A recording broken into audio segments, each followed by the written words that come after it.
Tuhan bersamamu. Inilah Injil suci menurut Markus.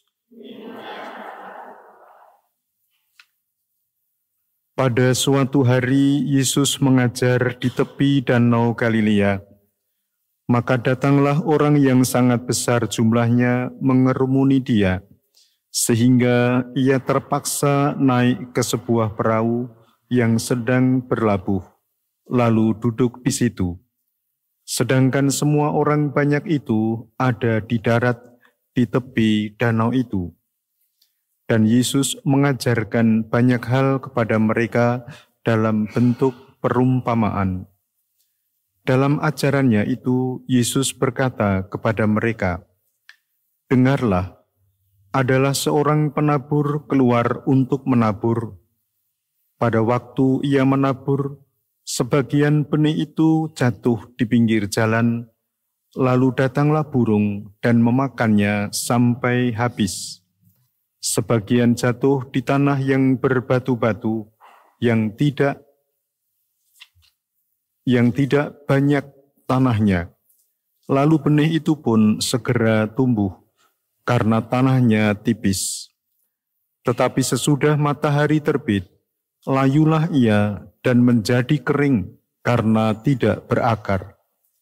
Sebagian lagi jatuh di tanah semak duri, lalu makin besarlah semak itu dan menghimpitnya sampai mati, sehingga benih itu tidak berbuah.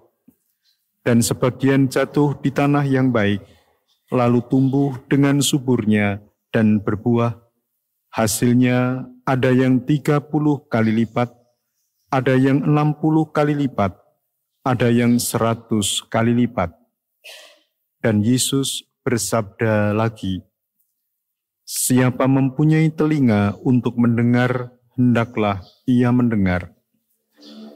Ketika Yesus sendirian, pengikut-pengikutnya dan ke-12 murid menanyakan arti perumpamaan itu.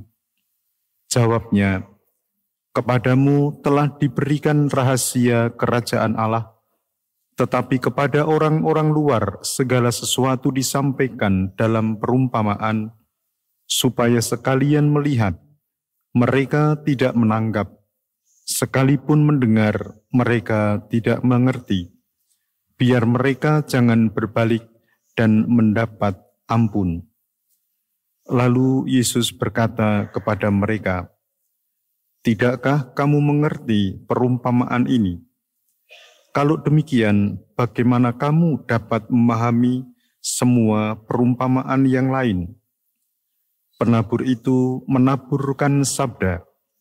Orang-orang yang di pinggir jalan tempat sabda itu ditaburkan, ialah mereka yang mendengarkan sabda, lalu datanglah iblis dan mengambil sabda yang baru ditaburkan di dalam mereka.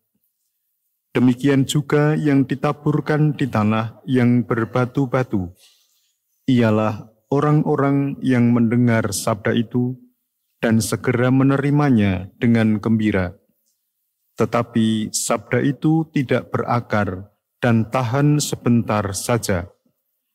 Apabila kemudian datang penindasan atau penganiayaan karena sabda itu, mereka segera murtad. Dan yang lain yang ditaburkan di tanah semak duri, ialah yang mendengar sabda itu, tetapi sabda itu lalu dihimpit oleh kekhawatiran dunia, tipu daya kekayaan, dan keinginan-keinginan akan hal yang lain, sehingga sabda itu tidak berbuah. Dan akhirnya yang ditaburkan di tanah yang baik, ialah orang yang mendengar dan menyambut sabda itu lalu berbuah.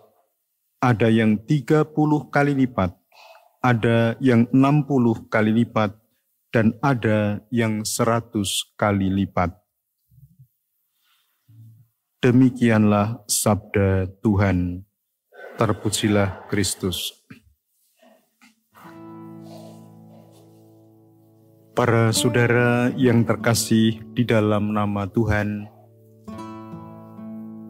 Di dalam kutipan bacaan Injil, kita mendengarkan pengajaran Yesus tentang kerajaan Allah.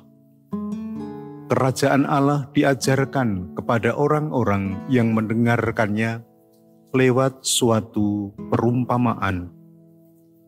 Jelas di dalam apa yang kita dengarkan tadi, Tuhan Yesus menjelaskan sendiri akan arti perumpamaan itu. Penabur adalah Allah, yang ditaburkan adalah sabda Tuhan, dan tanah adalah orang-orang yang mendengarkan sabda Tuhan itu. Ada berbagai macam jenis tanah yang disebutkan oleh Tuhan Yesus Kristus. Tetapi yang diharapkan ada dan diupayakan untuk selalu ada dan menjadi lebih baik adalah menjadi tanah yang subur, di mana sabda itu tumbuh dan berkembang. Berkembang bukan hanya bagi dirinya sendiri, tetapi juga orang-orang yang ada di sekitarnya pun mengalami damai dan sukacita. Pertanyaannya adalah, kita sebenarnya termasuk jenis tanah yang seperti apa?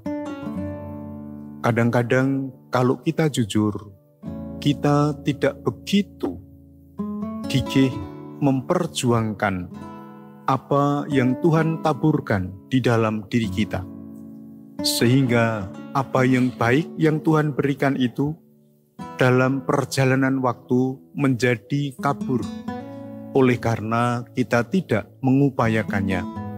Sehingga orang-orang yang ada di sekitar kita pun mereka tidak bisa merasakan bahwa lewat kehadiran karya-karya kita, Tuhan ada di sana dan damai terwartakan oleh karenanya. Maka marilah saudara-saudara yang terkasih, kita mohon berkat dari Tuhan agar sebagai tanah, semakin hari kita semakin mampu menyediakan diri untuk sabda Allah itu dan mengupayakannya agar dia tumbuh dan berkembang. Sehingga kehadiran kita dapat sungguh menjadi sarana bagi Dia yang hadir untuk orang-orang yang ada di sekitar kita. Memang ada banyak gangguan yang ada di sekitar kita, tetapi bukan berarti kita harus menyerah kalah. Berhadapan dengan berbagai macam gangguan itu, diharapkan kita pun dengan gigih memperjuangkannya. Karena Allah berkarya di dalam diri kita. Tuhan Yesus mengatakan, hendaklah dia yang mempunyai telinga mendengarkannya. Artinya, kita semua diberi telinga oleh Allah. Kita semua disapa dan ditaburi benih sabda itu. Maka hendaknya kita pun semakin hari semakin mampu menumbuh kembangkan sabda itu. Rahmat itu yang kita mohon bersama-sama di dalam perayaan ini.